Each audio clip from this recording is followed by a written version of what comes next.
الحمد لله رب العالمين والصلاة والسلام على أشرف الأنبياء والمرسلين أما بعد فأعوذ بالله من الشيطان الرجيم من همزه ونفخه ونفثه بسم الله الرحمن الرحيم رب اشرح لي صدري ويسر لي أمري واحلل عقدة من لساني يفقه قولي اللهم انفعنا بما علمتنا وعلمنا ما ينفعنا وزدنا علما فبشر عباد الذين يستمعون القول فيتبعون أحسنه أولئك الذين هداهم الله وأولئك هم أولو الألباب أعوذ بالله من الشيطان الرجيم بسم الله الرحمن الرحيم وما من دابة في الأرض إلا على الله رزقها ويعلم مستقرها ومستودعها كل في كتاب مبين وما من دابة في الأرض اور نہیں ہے کوئی بھی چھپایا زمین میں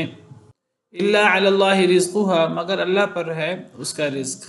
زمین میں کوئی بھی چلنے والا ہر وہ چیز جو زمین میں چلے وہ دابہ ہے، چاہے وہ انسان ہو، چاہے وہ جانور ہوں، چاہے وہ حشرات الارض ہوں۔ تو زمین میں بسنے والی تمام مخلوقات، اور نہیں ہے کوئی بھی جانور زمین میں الا علی اللہ رزقها مگر اللہ پر اس کا رزق ہے۔ اللہ نے تمام مخلوقات کی رزق کی ذمہ داری لی ہے۔ جس طرح اللہ نے پیدا کیا ہے اسی طرح اللہ نے ہی رزق دینا ہے۔ رزق کا انتظام کرنا ہر ایک کے لیے یہ اللہ کی ذمہ داری ہے، باقی اللہ کی مرضی ہے، اللہ کسی کو زیادہ دے کسی کو تھوڑا دے، یہ اللہ کی طرف سے آزمائشیں ہوتی ہیں، لیکن رزق کی ذمہ داری اللہ کی ہے۔ وَيَعْلَمُ مُسْتَقَرَّهَا وَمُسْتَوْدَعَهَا اور وہ جانتا ہے مستقرها اس کے عارضی ٹھکانے کو، ومستودعها اور اس کے دائمی ٹھکانے کو، یعنی اللہ ہر مخلوق کے عارضی ٹھکانے کو بھی اس کے دائمی ٹھکانے کو بھی جانتا ہے۔ کوئی نکلتا ہے گھر سے رستے میں کہیں عارضی طور پہ ٹھہرتا ہے، اللہ کو اس کا بھی پتہ ہے، اور کوئی کسی کا کوئی مستقل ٹھکانہ ہے اللہ کو اس کا بھی پتہ ہے۔ اللہ کو پتہ ہوگا عارضی یا مستقل ٹھکانہ تو اللہ وہاں رزق مہیا کریں گے۔ کوئی کہیں بھی ہے تو اللہ پر اس کے رزق کی ذمہ داری ہے۔ اللہ تعالیٰ فرماتے ہیں قُلْ مَنْ يَرْزُقُكُم مِّنَ السَّمَاءِ وَالْأَرْضِ کہہ دیجئے آسمان و زمین سے تمہیں رزق کون دیتا ہے، یعنی اللہ کے علاوہ کون ہے جو رزق دے۔ هل من خالق غیر اللہ یرزقکم من السماء والارض کیا کوئی مخلوق کیا کوئی خالق ہے اللہ کے علاوہ جو رزق دے تمہیں زمین و آسمان سے؟ تو جس طرح اللہ نے پیدا کیا ہے اس طرح رزق کی ذمہ داری اللہ نے خود لی ہے۔ باقی میں نے جیسے ذکر کیا کہ جیسے اللہ نے اپنی مرضی سے کسی کو کسی صورت میں پیدا کر دیا، کسی کو کسی صورت میں پیدا کر دیا، اللہ نے پوچھا نہیں کسی سے کہ آپ کو انسان بنانا ہے، آپ کو جانور بنانا ہے، تو کسی سے اللہ نے پوچھا نہیں، اللہ کی مرضی ہے۔ جیسے اللہ نے چاہا ویسے پیدا کر دیا، جہاں اللہ نے چاہا وہاں پیدا کر دیا، جیسی صفات اللہ نے دینا چاہیے اللہ نے پیدا کر دی۔ تو رزق بھی اللہ تعالیٰ اپنی مرضی اور منشا کے مطابق دیتے ہیں، کسی کا کم ہوتا ہے کسی کا زیادہ ہوتا ہے، لیکن ہر ایک کا رزق طے ہے اللہ رب العالمین پر۔ ہر انسان جو پیدا ہوا ہے اس نے مرنا ہے، جس طرح ہر انسان کو موت آنی ہے اس طرح موت سے پہلے پہلے اس کا رزق بھی اسے مل جانا ہے، ہر مخلوق کو۔ ہمارے پیچھے صرف موت نہیں لگی ہوئی، ہمارے پیچھے ہمارے رزق بھی لگا ہوا ہے، وہ رزق مل کر رہنا ہے۔ باقی اللہ نے انسان کو حکم دیا ہے کہ انسان وہ اللہ کے حکم کے مطابق اس کی تگ و دو کرے رزق کی، لیکن وہ تگ و دو کی حد تک ہونا چاہیے، ایک موٹی سی محنت ہونی چاہیے۔ یہ نہیں کہ انسان دن اور رات رزق کی طلب میں ایسے گزار دے کہ یہی رزق کی تلاش ہی انسان کا مقصد زندگی بن جائے۔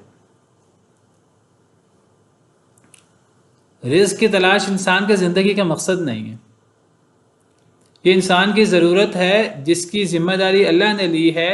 انسان کو اس کے لیے یہ ہاتھ پاؤں ہلانے ہیں، گھر نہیں بیٹھ جانا۔ توکل یہ نہیں ہے اللہ پر کہ انسان گھر میں بیٹھ جائے، انسان کو اس کے لیے ہاتھ پاؤں ہلانے ہیں، اس کے لیے محنت کرنی ہے۔ لیکن کیسی محنت کرنی ہے؟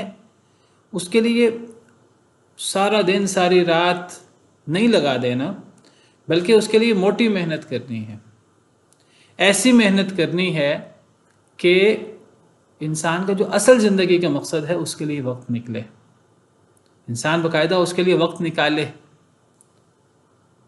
جس کی اللہ نے ذمہ داری نہیں لی۔ یعنی اللہ نے رزق کی ذمہ داری لی ہے، لیکن اللہ نے ہماری زندگی کا جو مقصد مقرر کیا ہے، اللہ نے ہماری اس کی ذمہ داری نہیں لی کہ اللہ نے ہر انسان کے سامنے حق اور باطل واضح کر دینا ہے۔ اب وہ انسان نے اس کو اختیار کرنا ہے، اب اللہ کو راضی کرنا ہے، اللہ کی عبادت کرنی ہے، تو وہ اب انسان نے اس کے لیے تگ و دو کرنی ہے، اس کے لیے محنت کرنی ہے، اللہ کو راضی کرنے کی کوشش کرنی ہے، دین کی غلبے کے لیے کوشش کرنی ہے، دین کی خدمت کرنی ہے، دین کو آگے پہنچانا ہے۔ یہ ساری کوششیں انسان کو کرنی ہے۔ اللہ نے اس کی ذمہ داری نہیں لی کہ اللہ ہر انسان سے دین کی خدمت بھی کروائیں گے، اللہ ہر انسان کو لازماً ہدایت بھی دیں گے، اور اللہ ہر انسان سے نیک کام بھی کروائیں گے۔ اللہ نے اس کی ذمہ داری نہیں لی۔ ہماری زندگی کا مقصد اللہ کی عبادت اور اللہ کو راضی کرنا ہے۔ وما خلقت الجن والانس الا لیعبدون، میں نے جنوں اور انسانوں کو صرف اپنی عبادت کے لیے پیدا کیا۔ سورہ ملک میں اللہ فرماتے ہیں الذی خلق الموت والحیات لیبلوکم ایکم احسن عملا، اللہ نے زندگی اور موت کو اس لیے پیدا کیا کہ اللہ تمہیں آزمائے، تم میں سے کون اچھا عمل کرتا ہے، کون بہتر عمل کرتا ہے۔ اللہ نے ہم سے بہتر عمل کروانے کی ذمہ داری نہیں لی، یہ اللہ کی ذمہ داری نہیں ہے، یہ ہماری ذمہ داری ہے۔ ہمیں اس کے لیے تگ و دو کرنی ہے کہ دنیا کی مستعار زندگی یہ کتنی ہے، اس میں ہم نے اللہ کو راضی کرنا ہے۔ باقی رزق کی ذمہ داری، سر ڈھانکنے کی ذمہ داری، ہمیں رات سونے کے لیے کوئی جگہ مل جائے، یہ ہماری ضرورت ہے دنیا کی، اور یہ ضرورت کی ذمہ داری اللہ نے لی ہے۔ انسان اس کے لیے موٹی محنت بھی کرے، انسان کو اس کے لیے تگ و دو کرنی ہے اللہ کی بتائے ہوئے طریقہ کار کے مطابق۔ انسان اس کے لیے موٹی محنت کرے، جس کو حدیث میں اجملوا فی الطلب کہا گیا ہے۔ اجملوا فی الطلب یعنی طلب میں، تلاش میں، کس کی طلب اور تلاش میں؟ رزق کی طلب اور تلاش میں اجمال باقی رکھو۔ اجمال کہتے ہیں مجمل چیز کو، موٹی چیز کو۔ تو ہماری خرابی کیا ہے؟ انسانوں نے اپنی زندگی کا مقصد رزق کی تلاش بنا لیا ہے، اور جو اصل زندگی کا مقصد تھا اس کو بھول گئے۔ اور اللہ تعالیٰ نے قرآن و سنت میں جگہ جگہ، اللہ تعالیٰ نے قرآن کریم میں، نبی صلی اللہ علیہ وسلم نے احادیث مبارکہ میں اس حقیقت کو بہت واضح انداز سے بیان کیا۔ اب دیکھیے قرآن کریم میں جہاں اللہ تعالیٰ ہماری زندگی کا مقصد بیان کرتے ہیں، وہاں اللہ تعالیٰ بڑی ہی صراحت کے ساتھ یہ بات فرماتے ہیں کہ میں نے انسان کو کس لیے پیدا کیا ہے، اور اللہ تعالیٰ وہاں انسان کی زندگی کے مقصد اور جو انسان رزق کی تلاش کے لیے تگ و دو کرتا ہے، اللہ اس کا تقابل کرتے ہیں بڑے ہی وضاحت کے ساتھ۔ یہ دیکھیے، اور آپ دیکھیے کہ کیا ہم بھی اللہ کے ان احکامات کے مطابق زندگی گزار رہے ہیں۔ اللہ فرماتے ہیں سورہ زاریات آیت نمبر 56، وما خلقت الجن والانس الا لیعبدون، یہ ہماری زندگی کا مقصد ہے۔ نہیں میں نے پیدا کیا جنوں کو اور انسانوں کو الا مگر لیعبدون، تاکہ وہ سب عبادت کریں میری۔ عبادت میں سب سے بڑی چیز توحید ہے۔ بہرحال اللہ کو راضی کرنا، اللہ کو راضی کرنے کی کوشش، یہ ہماری زندگی کا مقصد ہے۔ اور اللہ نے ہمیں صرف اس کے لیے پیدا کیا ہے۔ یہ حشر کا انداز ہے، میں نے جنوں اور انسانوں کو نہیں پیدا کیا مگر، جب پہلے نہیں آ جائے بعد میں الا آ جائے تو معنی میں حسر پیدا ہو جاتا ہے۔ یعنی ہمیں صرف اس کام کے لیے پیدا کیا گیا ہے کہ ہم اللہ کی عبادت کریں۔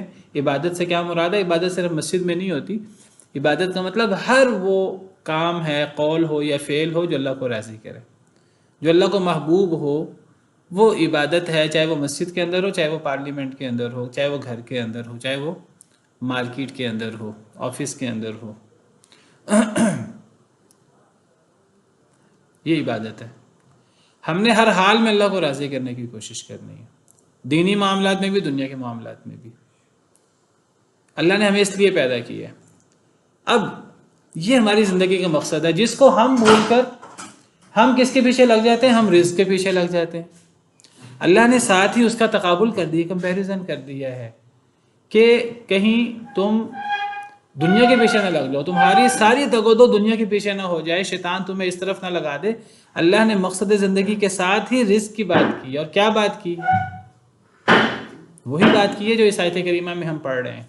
اللہ فرماتے ہیں ما ارید منہم من رزق وما ارید ان یطعمون، میں لوگوں سے رزق نہیں مانگتا، وما ارید ان یطعمون، اور میں یہ بھی نہیں ارادہ کرتا لوگوں سے کہ لوگ مجھے کھلائیں۔ یعنی اللہ کا لوگوں سے رزق کا تقاضا نہیں ہے۔ کس لیے رزق؟ انسان کے اپنے لیے رزق، یہ اللہ تقاضا نہیں کرتے انسان سے کہ اپنے لیے تو خود کما۔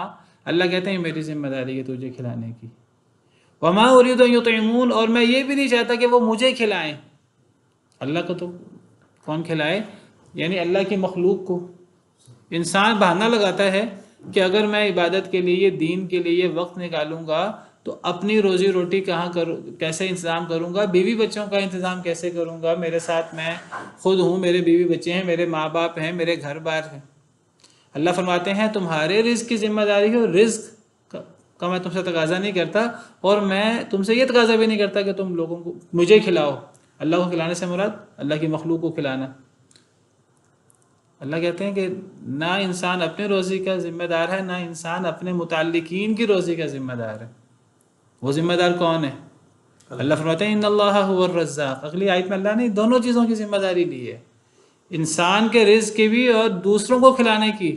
جو انسان کے متعلقین ہیں ان کے رزق کی ذمہ داری بھی انسان کی نہیں ہے، اصل میں اللہ کی ہے۔ ان اللہ هو الرزاق، بے شک اللہ تعالیٰ وہ الرزاق ہے، بہت بڑا رزق دینے والا ہے۔ اچھا جی، بہت بڑا رزق دینے والا ہو، بھئی اگر اللہ رزق دینا چاہے اور کوئی اس انسان کو رزق دینے سے روکنا چاہے، پوری دنیا مل جائے کہ جی اس کو رزق نہیں ملنا چاہیے، اور اللہ رزق دینا چاہے، اللہ کہتے ہیں ذو القوتی، اللہ قوت والے ہیں، المتین، بہت مضبوط ہیں۔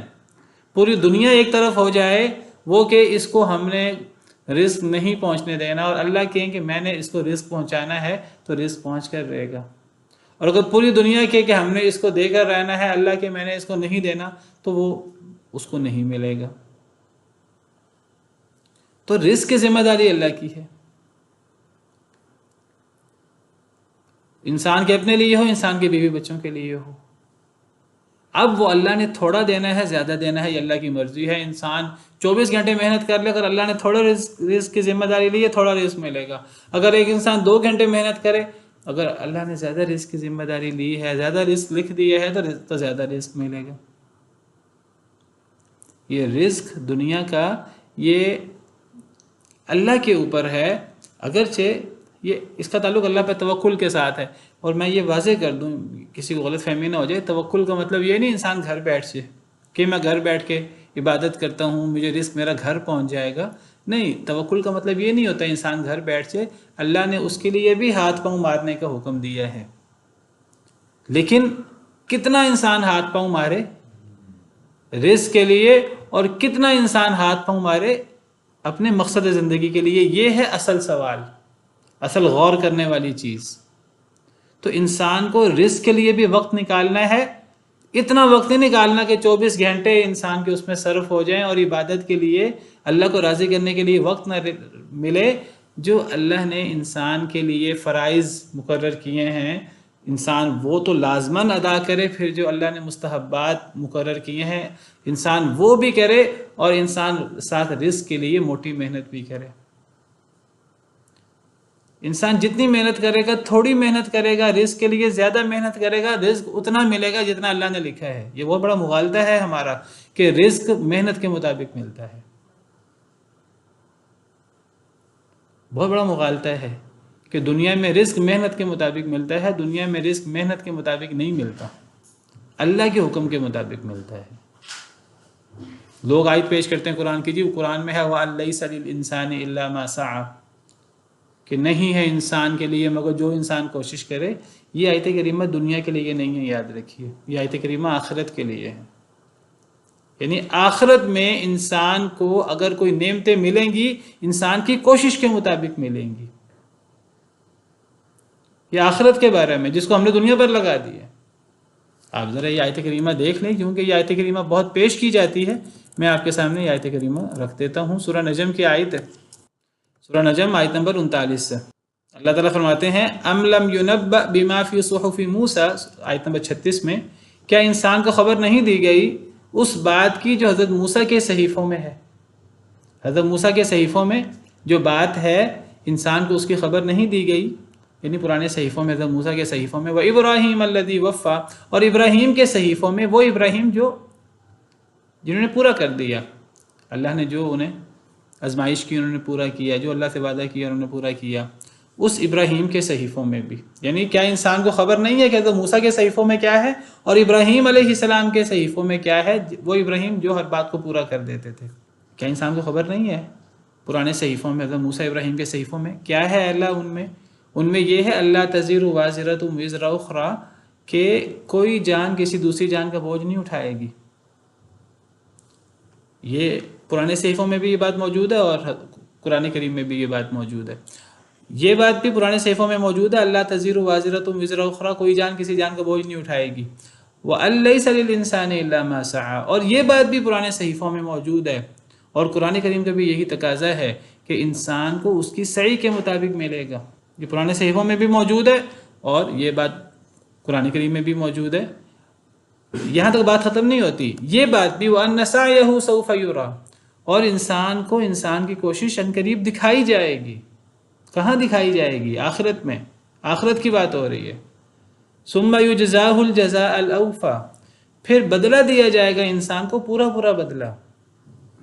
وَأَنَّ إِلَىٰ رَبِّكَ الْمُنتَهَىٰ، اور بے شک آپ کے رب کی طرف ہی ہر چیز کی انتہا ہے۔ یہ سارا موضوع آخرت کا چل رہا ہے۔ آپ کو پتہ ہے کہ کوئی جان کسی جان کا بوجھ نہیں اٹھائے گی، قرآن کریم میں یہ بات اور بھی کئی مقام پر ہے آخرت کے حوالے سے۔ کوئی جان کسی جان کا بوجھ نہیں اٹھائے گی، دنیا میں اٹھا لیتی ہے کئی مرتبہ، آخرت میں کوئی جان کسی جان کا بوجھ نہیں اٹھائے گی۔ دنیا میں تو ماں باپ قریبی وہ کسی کا بوجھ اٹھا لیتے ہیں، آخرت میں انسان ماں باپ سے بھاگے گا، اولاد سے بھاگے گا، بیوی سے بھاگے گا، بھائیوں سے بھاگے گا، اپنے رشتہ داروں سے بھاگے گا، ہر ایک سے بھاگے گا، کوئی کسی کا بوجھ نہیں اٹھائے گا۔ یہ قیامت کی بات ہے۔ دنیا میں تو بوجھ اٹھا لیا جاتا ہے، قیامت کے دن ایک انسان کو اس کی کوشش کا نتیجہ ملے گا۔ اگرچہ جنت انسان کو صرف کوشش کی بنا پر نہیں ملے گی، اللہ کی نعمت ساتھ شامل حال ہوگی تو جنت ملے گی، لیکن اللہ کی رحمت شامل حال کب ہوگی؟ جب پیچھے کوشش ہوگی۔ آخرت بغیر کوشش کے نہیں ملتی، دنیا بغیر کوشش کے مل جاتی ہے، دنیا دوسرے کی محنت سے بھی مل جاتی ہے۔ اگر ماں باپ نے، اللہ نے ماں باپ کو بادشاہت دی ہو، ماں باپ نے محنت کی ہو، تو اس کا بدلہ دنیا میں بچے بھی اٹھا لیتے ہیں۔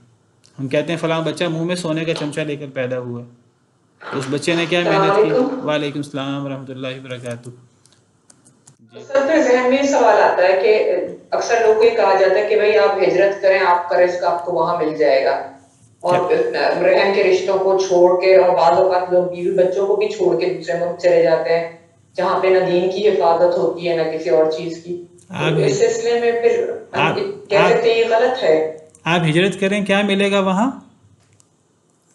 رزق آپ کے اللہ نے رزق لکھا ہے وہاں پہ، میرا رزق وہاں پہ ہے، یہ جو اللہ وہاں پہ۔ دیکھیے لوگ کیا کہتے ہیں، لوگ کیا نہیں کہتے، لوگوں کی باتوں کو تو چھوڑ دیجیے۔ اللہ نے کہا ہے کہ رزق کے لیے ہجرت کرو، اللہ نے تو کہیں بھی نہیں کہا رزق کے لیے ہجرت کرو۔ اللہ تو کہتے ہیں جہاں میری عبادت نہیں ہو سکتی، جہاں دین پر عمل کرنا مشکل ہے، تو وہاں سے ہجرت کرو۔ اللہ نے تو دین کے لیے ہجرت کرنے کا حکم دیا، یہ اللہ نے کہا ہے رزق کے لیے ہجرت کرو۔ اللہ تعالیٰ فرماتے ہیں قرآن کریم میں ہجرت کی جہاں حکم موجود ہے، وہ آپ ذرا قرآن کی آیات دیکھ لیجئے۔ میں آپ کے سامنے قرآن کریم کی آیت رکھ دیتا ہوں۔ یا عبادی الذین آمنوا ان ارضی واسعۃ، ٹھیک، سورہ عنکبوت آیت نمبر 56، اس میں ہجرت کا حکم ہے اس آیت کریمہ میں۔ یا عبادی الذین آمنوا، اے ایمان والو، ان ارضی واسعۃ، میری زمین بڑی وسیع ہے، فایای فاعبدون، بس خاص میری عبادت کرو۔ کیا مطلب ہے اس آیت کریمہ کا؟ اس آیت کریمہ کا مطلب ہے کہ جس جگہ اللہ نے تمہیں پیدا کیا ہے، اگر اس جگہ پر میری عبادت کرنے میں مشکل پیش آ رہی ہے تو میری زمین بڑی وسیع ہے، کسی دوسری جگہ ہجرت کر جاؤ اور وہاں جا کر میری عبادت کرو۔ اور سورہ نساء میں اللہ فرماتے ہیں ان الذین توفاہم الملائکۃ، جہاں جو ہجرت نہیں کرتے ان کی جو سزا ہے وہ بھی ذرا سن لیجئے، اور وہاں کس ہجرت کی بات ہو رہی ہے۔ سورہ نساء آیت نمبر 97، وہ لوگ جنہیں فرشتے فوت کریں گے اس حال میں کہ وہ اپنے آپ پر ظلم کرنے والے ہوں، یعنی ظالم لوگ دنیا میں جو دین پر عمل نہیں کرتے رہے، جب وہ اپنے آپ پر ظلم کرنے والے ہیں، جب وہ فوت ہوں گے، جب انہیں فرشتے فوت کریں گے تو فرشتے ان سے پوچھیں گے قالوا فیما کنتم، فرشتے کہیں گے تم کیا کرتے رہے، نیک کام تم نے کیوں نہیں کیے؟ وہ کیا کہیں گے؟ قالوا كنا مستضعفین فی الارض، یہ ظلم کی بات ہو رہی ہے، یہ یعنی دین کی بات ہو رہی ہے، دین کے معاملے میں وہ ظالم تھے۔ تو فرشتے پوچھیں گے ان کی جان قبض کرتے وقت، اور جب فرشتے ظالموں کی جان قبض کریں گے تو مار پیٹ بھی کریں گے، ڈانٹ پھٹکار بھی کریں گے، اور ساتھ ساتھ ڈانٹیں گے، پوچھیں گے تم کیا کرتے رہے، نیکی کیوں نہیں کی، عبادت کیوں نہیں کی، اپنے آپ پہ ظلم کیوں کیا؟ وہ کہیں گے ہم زمین میں کمزور تھے، ہم عبادت نہیں کر سکتے تھے، ہم نماز نہیں پڑھ سکتے تھے، ہمیں کوئی نماز نہیں پڑھنے دیتا تھا، ہمیں کوئی عبادت نہیں کرنے دیتا تھا، دین کے احکامات پر عمل نہیں کرنے دیتا تھا۔ تو فرشتے کیا کہیں گے؟ قالوا الم تکن ارض اللہ واسعۃ فتہاجروا فیہا، اللہ کی زمین وسیع نہیں تھی تم ہجرت کر جاتے۔ یہ ہجرت رزق کے بارے میں ہو رہی ہے، روزی تلاش کرنے کے بارے میں ہو رہی ہے، یہ تو دین کے بارے میں ہجرت ہو رہی ہے۔ فرشتے کہہ رہے تمہیں ہجرت کر جانی چاہیے تھی اگر تم دین پہ عمل نہیں کر سکتے تھے۔ اللہ فرماتے ہیں فاولئک مأواہم جہنم، ان لوگوں کا ٹھکانہ جہنم ہے، وساءت مصیرا، اور بہت برا ٹھکانہ ہے جو اپنے علاقے میں اپنے دین پر عمل نہیں کر سکتے تھے اور وہ ہجرت کر سکتے تھے، انہوں نے ہجرت نہیں کی۔ ہاں، اور آگے فرمایا الا المستضعفین من الرجال والنساء والولدان، سوائے وہ کمزور مرد، عورتیں اور بچے جو کوئی ہیلہ نہیں پاتے تھے، کوئی رستہ نہیں پاتے تھے ہجرت کا، شاید اللہ انہیں معاف کر دے۔ اور اللہ فرماتے ہیں وَمَن يُهَاجِرْ فِي سَبِيلِ اللَّهِ يَجِدْ فِي الْأَرْضِ مُرَاغَمًا كَثِيرًا وَسَعًا، جو کوئی ہجرت کرے اپنے دین بچانے کے لیے اللہ کے راستے میں، وہ یہ سمجھے کہ ہجرت کرنے کی وجہ سے میرا گھر بار چھوٹ جائے گا، کاروبار چھوٹ جائے گا، وہاں نئے علاقے میں جاؤں گا، میری روزی روٹی کا بندوبست کیسے ہوگا؟ اللہ نے فرمایا جو اللہ کے راستے میں ہجرت کرے گا تو وہ پھر زمین میں بہت فراخی پائے گا۔ وہ یہ سوچ کر ہجرت سے باز نہ رہے کہ وہاں میں نئے سرے سے کاروبار سیٹ کروں گا، وہاں نئے سرے سے محنت کیسے کروں گا۔ اللہ فرماتے ہیں کہ تم دین کے لیے ہجرت کرو، روزی کی ذمہ داری میری ہے۔ ہجرت کبھی بھی روزی کے لیے نہیں ہوتی، ہجرت ہمیشہ اللہ کے دین کے لیے ہوتی ہے۔ اور جو بندہ دنیا کے لیے ہجرت کرے تو اس کو اس کی ہجرت تو بہت بڑا عمل ہے۔ اور جو صحیح بخاری وغیرہ کی پہلی حدیث ہے اور مشہور حدیث ہے انما الاعمال بالنیات وانما لکل امرئ ما نوى، اعمال کا دار و مدار نیت پر ہے اور ہر شخص کو اس کی نیت کے مطابق اجر ملے گا۔ اور اس حدیث میں آگے وضاحت ہے فمن كانت هجرته الى الله ورسوله، جس کی ہجرت اللہ رسول کے لیے ہو، فهجرته الى الله ورسوله، تو اس کی ہجرت واقعی اللہ رسول کے لیے ہوتی ہے، اس کو اس کی ہجرت کا اجر ملتا ہے۔ مکہ سے مدینہ ہجرت کے ضمن میں ومن كانت هجرته الى دنيا يصيبها او امرأة ينكحها، جس کی ہجرت دنیا کے لیے ہے کہ وہ دنیا کا مال و متاع پائے، جس کی ہجرت کسی عورت سے نکاح کے لیے ہے کہ وہ اس عورت سے شادی کرے، فہجرته الى ما هاجر الیہ، اس کو اس کی ہجرت کا کوئی ثواب نہیں ہے، وہ ہجرت ہے ہی نہیں، وہ تو دنیا کے لیے ہے، ہجرت ہوتی دین کے لیے ہے۔ تو بات یہ ہو رہی تھی کہ جس چیز کی ذمہ داری اللہ نے لی ہے، رزق، ہم اس کے پیچھے پاگل ہیں، ہماری پوری زندگی اس کی تگ و دو کے لیے، اس کے حصول کے لیے، اس کے لیے محنت کوشش کرتے ہوئے گزرتی ہے، اور جس کی اللہ نے ذمہ داری نہیں لی، جس کا اللہ نے ہم سے تقاضا کیا ہے، وہ ہم بھولے بیٹھے ہیں۔ ہمیں عبادت کے لیے وقت نکالنا ہے، اگر عبادت کے لیے وقت نہیں نکالیں گے کہ جی اگر عبادت کے لیے میں نماز پڑھنے کے لیے وقت نکالوں گا، قرآن پڑھنے کے لیے وقت نکالوں گا، دین پڑھنے کے لیے وقت نکالوں گا، دین کے غلبے کے لیے وقت نکالوں گا تو روزی نہیں کما سکوں گا. بھائی روزی تو اللہ نے اپنے ذمہ لی ہوئی ہے. ہاں آپ کو اس کے لیے موٹی محنت کرنی ہے. اب دیکھیے نبی صلی اللہ علیہ وسلم کیا فرماتے ہیں. نبی صلی اللہ علیہ وسلم فرماتے ہیں، یہ حدیث قدسی ہے اللہ کی طرف سے، آپ نے سمجھایا امت کو کہ اللہ تعالیٰ فرماتے ہیں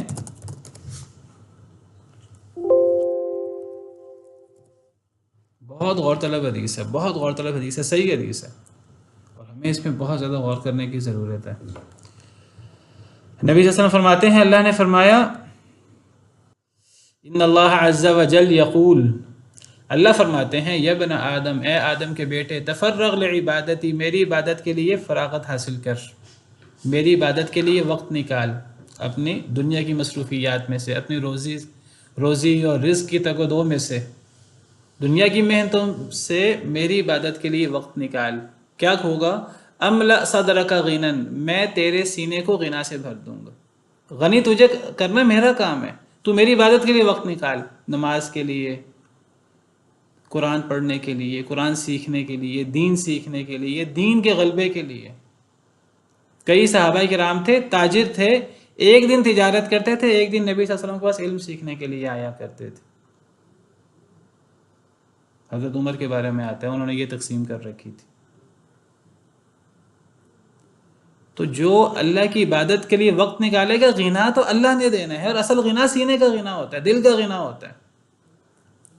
وَأَسُدَّ فَقْرَكَ، میں تیرا فقر بھی دور کر دوں گا، تیری محتاجگی بھی میں دور کروں گا.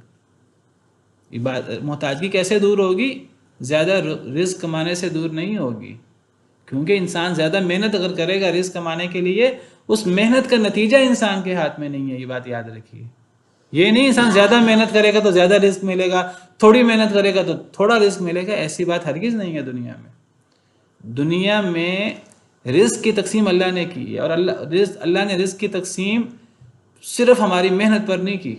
اللہ کے اپنے فیصلے ہیں. اللہ یبسط الرزق لمن یشاء ویقدر، اللہ فرماتے ہیں رزق اللہ چاہتے ہیں تو پھیلا دیتے ہیں، اللہ چاہتے ہیں تو تنگ کر دیتے ہیں. کوئی ضروری نہیں ہے کہ کوئی زیادہ محنت کرے تو اس کو رزق زیادہ ملے، اس کا رزق تنگ ہو سکتا ہے. اور کوئی ضروری نہیں ہے کہ کوئی کم محنت کرے تو اس کو رزق تھوڑا ملے، اس کا رزق زیادہ ہو سکتا ہے دنیا میں. میں بار بار کہوں گا کہ میں یہ نہیں کہہ رہا کہ انسان رزق کمانے کے لیے محنت نہ کرے. انسان کو محنت کرنی ہے، تگ و دو کرنی ہے، گھر میں نہیں بیٹھ جانا توکل کے نام پہ، یہ غلط تصور ہے. لیکن انسان کو موٹی محنت کرنی ہے. وہ ابھی میں آپ کو ایک حدیث مبارکہ اور بیان کرتا ہوں، ابھی وہ بھی غور کرنے والی حدیث ہے، بہت غور طلب حدیث ہے اس ضمن میں. تو اے ابن آدم، اللہ تعالیٰ فرماتے ہیں، حدیث قدسی ہے، اے ابن آدم میری عبادت کے لیے فارغ ہو، وقت نکال، میں تیرے سینے کو غنا سے بھر دوں گا، وَأَسُدَّ فَقْرَكَ، تیری محتاجگی بھی دور کر دوں گا. وَإِلَّا تَفْعَلْ، اگر تو نے میری عبادت کے لیے وقت نہ نکالا اپنے بیزی شیڈول میں سے، دنیا کی تگ و دو کے لیے تو محنت کرتا رہا اور میری عبادت کے لیے میرے لیے وقت نہ نکالا، تو کیا ہوگا کہ جی اگر میں وقت نکالا تو میری کمائی میں مسئلہ بنے گا، رزق کم آئے گا. تو کیا ہوگا پھر؟ وَإِلَّا تَفْعَلْ، اگر تو نے میری عبادت کے لیے وقت نہ نکالا، مَلَأْتُ يَدَكَ شُغْلًا، تیرا ہاتھ مشغولیت سے بھر دوں گا. وَلَمْ أَسُدَّ فَقْرَكَ، اور محتاجگی بھی دور نہیں ہوگی. یعنی انسان 24 گھنٹے مصروف ہوگا، انسان کی محتاجگی دور نہیں ہوگی. ممکن ہے انسان کو نظر آئے کہ مجھے زیادہ پیسے آ رہے ہیں، لیکن انسان کی محتاجگی دور نہیں ہوگی. نت نئی مشکلات پڑ جائیں گی، کبھی کوئی آزمائش، کبھی کوئی آزمائش، کبھی بچہ بیمار، کبھی گاڑی کا ایکسیڈنٹ، کبھی کوئی فیکٹری کے اندر کوئی نقصان ہو گیا، کبھی کچھ ہو گیا، کبھی کچھ ہو گیا.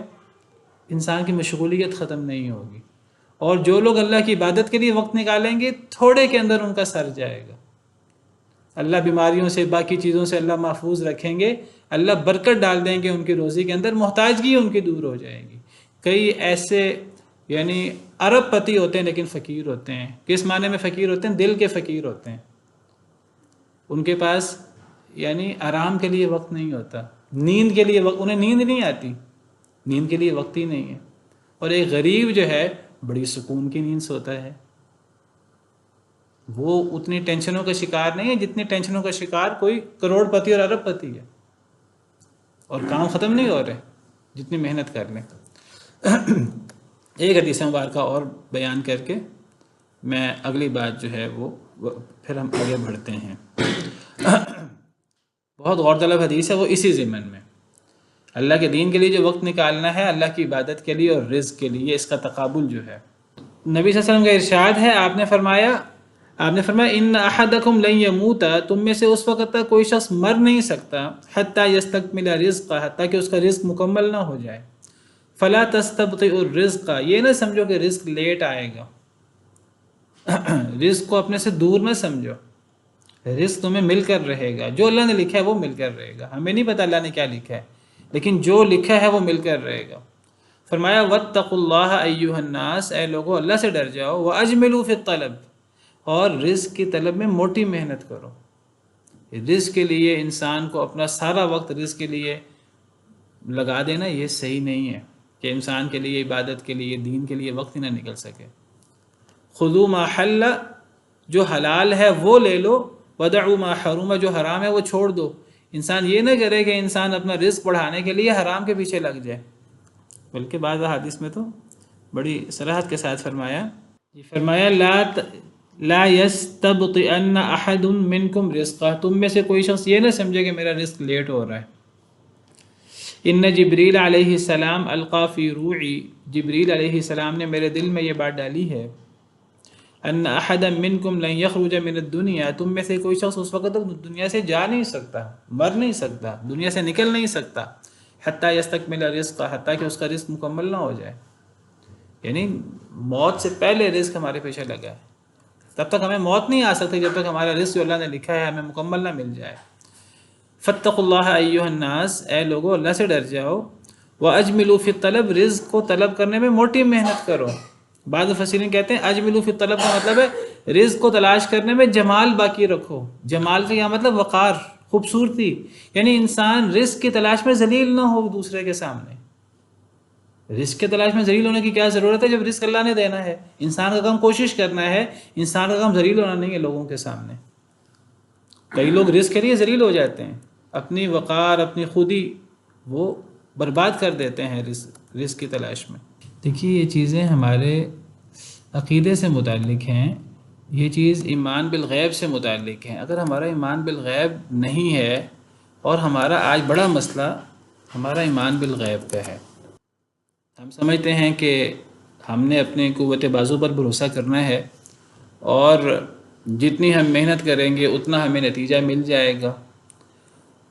ضروری نہیں ہے کہ ہمیں ہماری محنت کا نتیجہ، ہمیں محنت سے انکار نہیں ہے، محنت کرنی ہے، موٹی محنت کرنی ہے، سارا وقت رزق کے لیے نہیں لگانا، موٹی محنت کرنی ہے، جتنا رزق ہمارا ہے وہ ہمیں مل کر رہے گا۔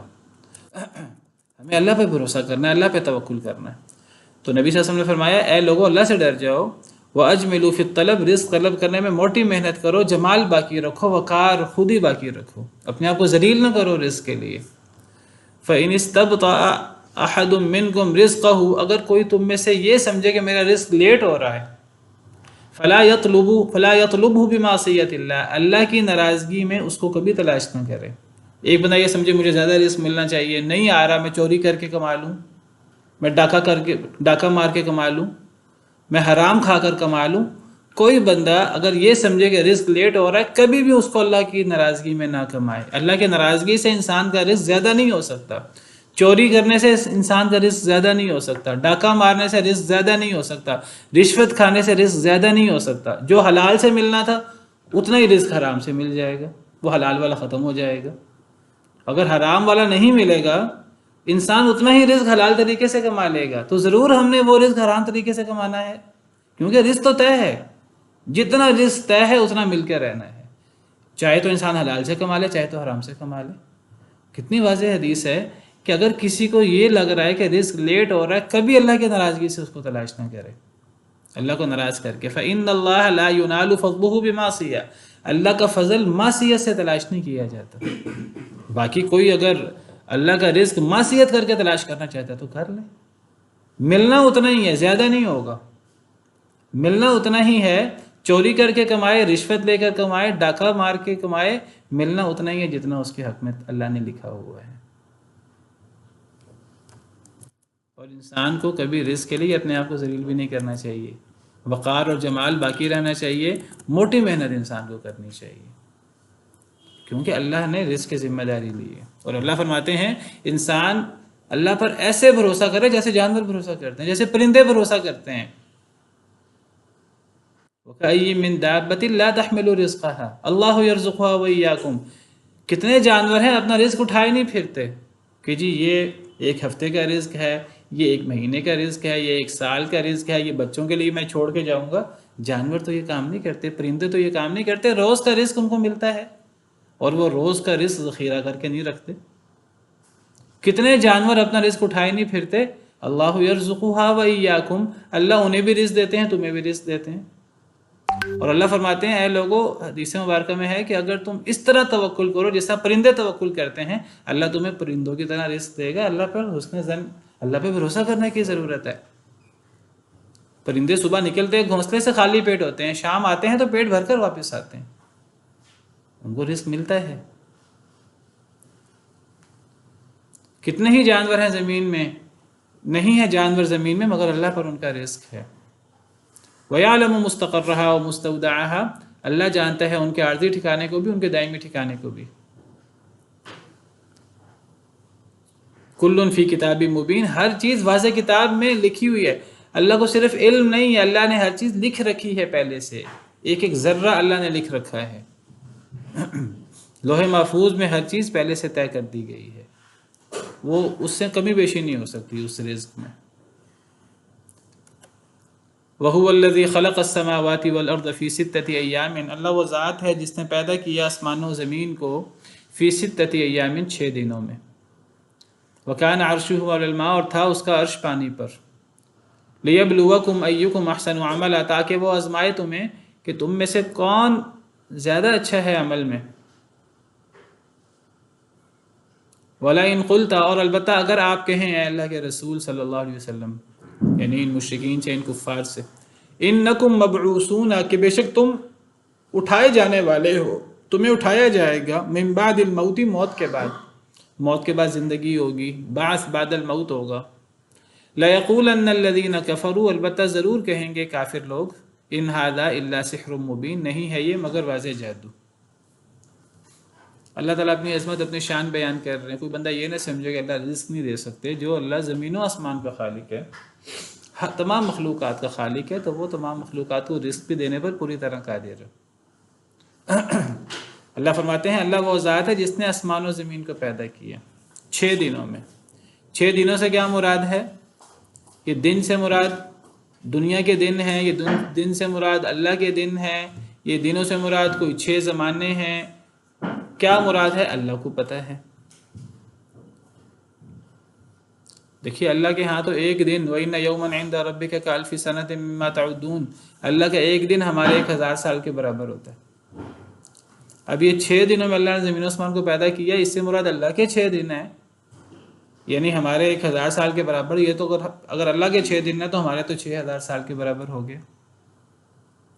اور اگر یہ ہمارے 6 دن ہیں تو اللہ کو پتہ ہے ہمارے 6 دن مراد ہیں کہ نہیں، یا یہ کوئی 6 زمانے مراد ہیں، اللہ کو پتہ ہے.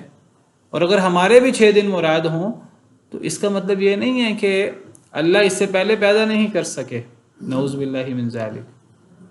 اللہ کے لیے کوئی مشکل نہیں ہے، یہ نہیں کہ اللہ اس سے پہلے پیدا نہیں کر سکے اور اللہ کو اتنا وقت لگ گیا، جیسے یہود کا نظریہ ہے ولیعاذ باللہ. وہ کہتے ہیں اللہ نے 6 دن میں زمین و آسمان کو پیدا کیا، پھر اللہ تھک گئے تو اللہ نے 7ویں دن آرام کیا. پہلا دن ان کے نزدیک، پہلا دن اتوار کا جس کو یوم الاحد کہتے ہیں پہلا دن، پھر پیر کا جس کو یوم الاثنین کہتے ہیں دوسرا دن، پھر یوم الثلاثاء منگل، پھر یوم الاربعاء بدھ، پھر یوم الخمیس 5واں دن جمعرات، پھر یوم الجمعہ جو 6ٹھا دن ہے ان کے ہاں. تو 6 دنوں میں وہ کہتے ہیں اللہ نے زمین و آسمان کو پیدا کیا. اور یوم السبت، سبت کا مطلب ہے کہ کاٹنے کا دن، آرام کرنے کا دن.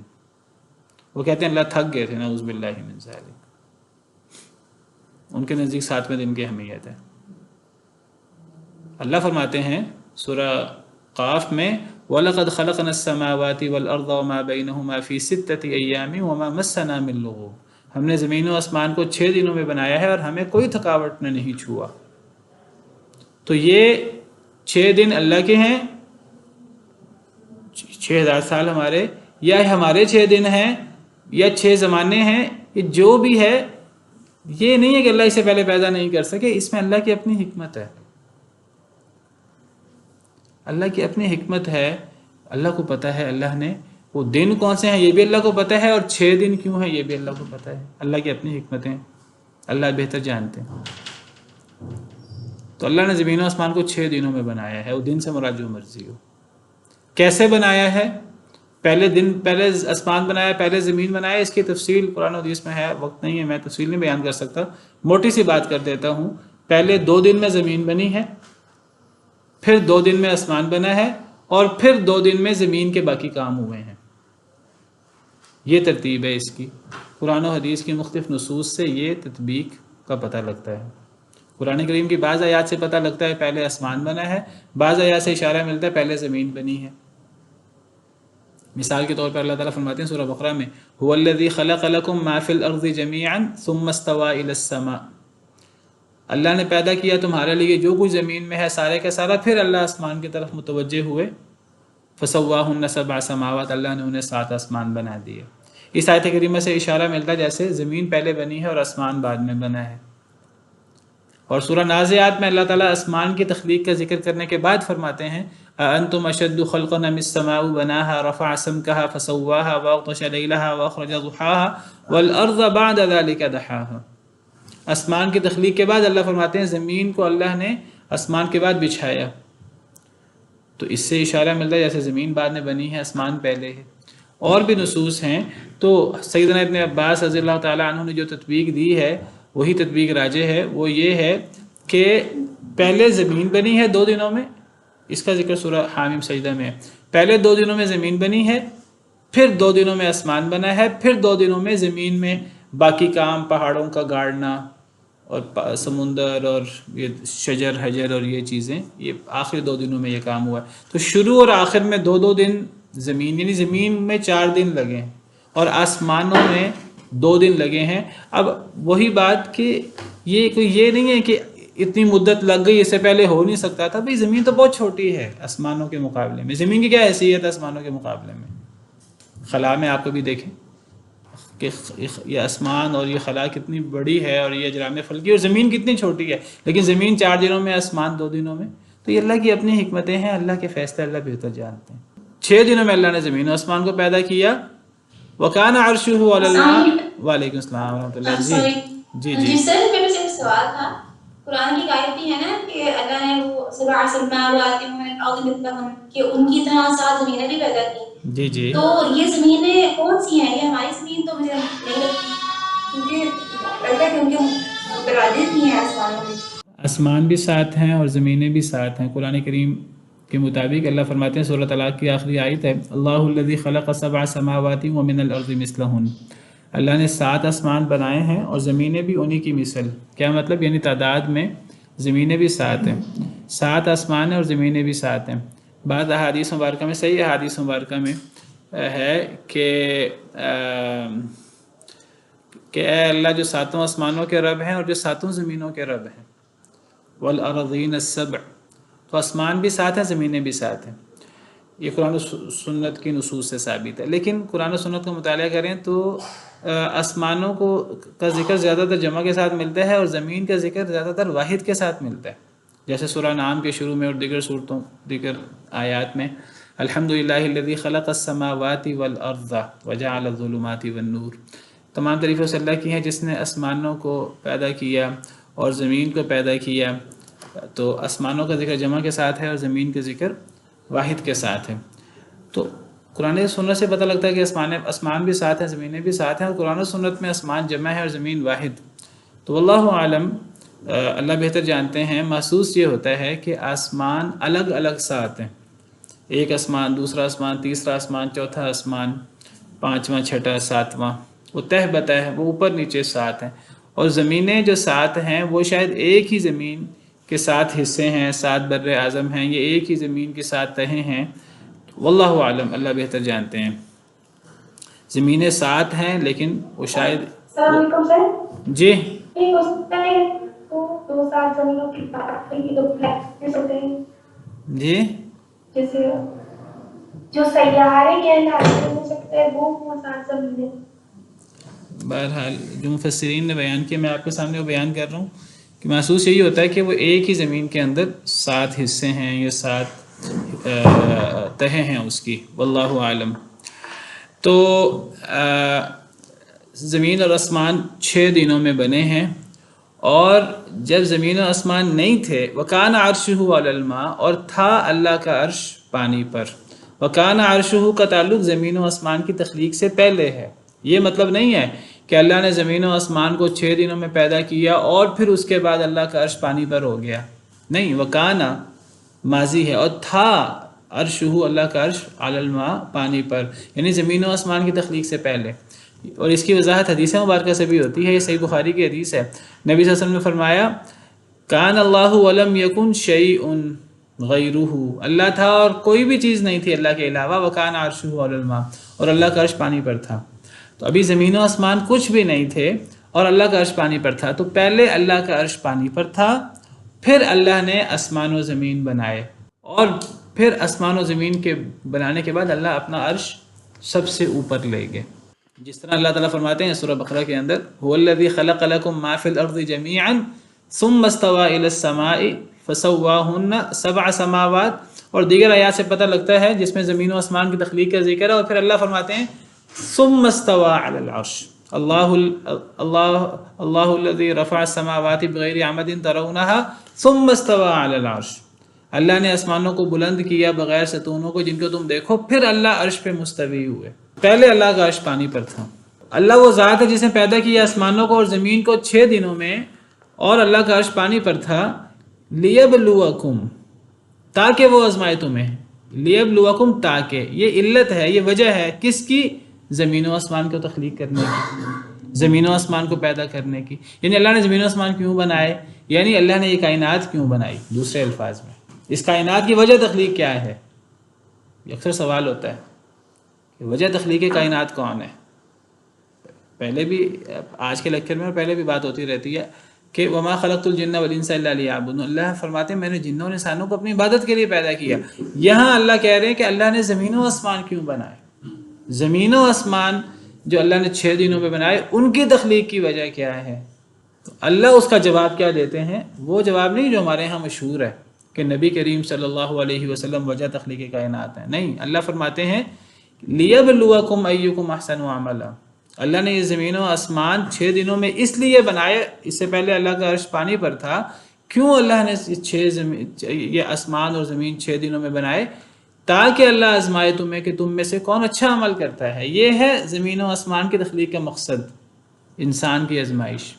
کون اچھا عمل کرتا ہے، یہ نہیں فرمایا کون زیادہ عمل کرتا ہے. اللہ کو کثرت اعمال مطلوب نہیں ہے. کیا مطلوب ہے؟ احسن عمل، بہترین عمل. بہترین عمل کون سا ہوتا ہے؟ بہترین عمل وہ ہوتا ہے جس میں خلوص زیادہ ہو، جو اللہ کو راضی کرنے کے لیے ہو، جو دوسروں کو راضی کرنے کے لیے نہ ہو، جو نبی کریم صلی اللہ علیہ وسلم کی سنت کے مطابق ہو. جو عمل اس میں اللہ کی رضا شامل نہیں ہے، وہ ریاکاری کے لیے ہے، وہ عمل جہاد کا کیوں نہ ہو، قرآن پڑھنے کا سیکھنے کا کیوں نہ ہو، وہ عمل تباہ ہے. تباہ نہیں ہے، اس کا وبال ہے. من عمل عملا اشرک فیہ معی غیری ترکتہ وشرکہ، حدیث مبارکہ ہے جو بندہ ایسا عمل کرے کہ اس عمل میں میرے ساتھ کسی کو شریک کر دے، یعنی میرے لیے کرنے کی بجائے کسی اور کے لیے کرے، دنیا کے لیے کرے، اپنے لیے کرے، دنیاوی فائدے کے لیے کرے، میں اس کو بھی چھوڑ دیتا ہوں. اور اس کے شرک، یہ شرک ہے، میں اس کو بھی چھوڑ دیتا ہوں. اس عمل کا کوئی فائدہ نہیں ہے. اور دوسری بات کہ وہ عمل نبی صلی اللہ علیہ وسلم کی سنت کے مطابق ہونا چاہیے. ایک بندے نے عمل کیا بڑے ہی خلوص کے ساتھ، لیکن نبی صلی اللہ علیہ وسلم کے بتائے ہوئے طریقے کے مطابق نہیں ہے. صبح اٹھا جی میں بڑا تازہ دم ہوں تو میں 2 فرض رکھتا ہوں کی بجائے میں 4 فرض رکھتے پڑھ لیتا ہوں. کتنا کو ثواب ملے گا؟ گناہ ملے گا. فجر کی نماز نہیں ہوگی. فجر کی نماز 2 فرض رکھتے ہی ہیں نبی صلی اللہ علیہ وسلم کے بتائے ہوئے طریقے کے مطابق. تو احسن عمل وہ ہوتا ہے جو اللہ کو راضی کرنے کے لیے ہو، نبی کریم صلی اللہ علیہ وسلم کی سنت کے مطابق ہو. اللہ کو یہ مطلوب ہے کون کتنے اچھے اعمال کرتا ہے. یہ ہماری زندگی کا مقصد ہے، کائنات کی تخلیق کا مقصد یہ ہے. وَلَئِن قُلْتَ، اور اگر آپ کہیں اللہ کے رسول ان کافروں سے اگر آپ کہیں، اگر آپ ان کو دعوت دیتے ہوئے کہیں اِنَّكُمْ مَبْعُوثُونَ مِن بَعْدِ الْمَوْتِ، کہ مرنے کے بعد تمہیں اٹھایا جائے گا، مرنے کے بعد زندگی ہے، بعد الموت ہے. لَيَقُولَنَّ الَّذِينَ كَفَرُوا، تو یہ کافر لوگ ضرور کہیں گے اِنْ هَذَا إِلَّا سِحْرٌ مُبِينٌ، نہیں ہے یہ مگر واضح جادو. وہ کہتے ہیں مرنے کے بعد دوبارہ زندہ ہونا یہ تو ممکن ہی نہیں ہے، یہ تو جادو ہے. یعنی جس چیز کو نہیں ماننا اس کو جادو کہہ دیتے تھے، ہر معجزے کو جادو کہہ دیتے تھے، مرنے کے بعد کی زندگی کو جادو کہہ دیتے تھے. یہ ایسا نہیں ہو سکتا. مرنے کے بعد ہم کیسے زندہ ہوں گے؟ جب ہم مٹی بن جائیں گے، جب ہماری ہڈیاں بوسیدہ ہو جائیں گی تو ہم کیسے زندہ ہو سکیں گے؟ بھئی جس اللہ نے زمین و آسمان کو پیدا کیا وہ تمہیں کیوں نہیں پیدا کر سکتا مرنے کے بعد؟ لیکن وہ انکار کرتے ہوئے کہہ دیتے تھے یہ جادو ہے. سبحان ربک رب العزت عما یصفون وسلام علی المرسلین والحمد للہ رب العالمین.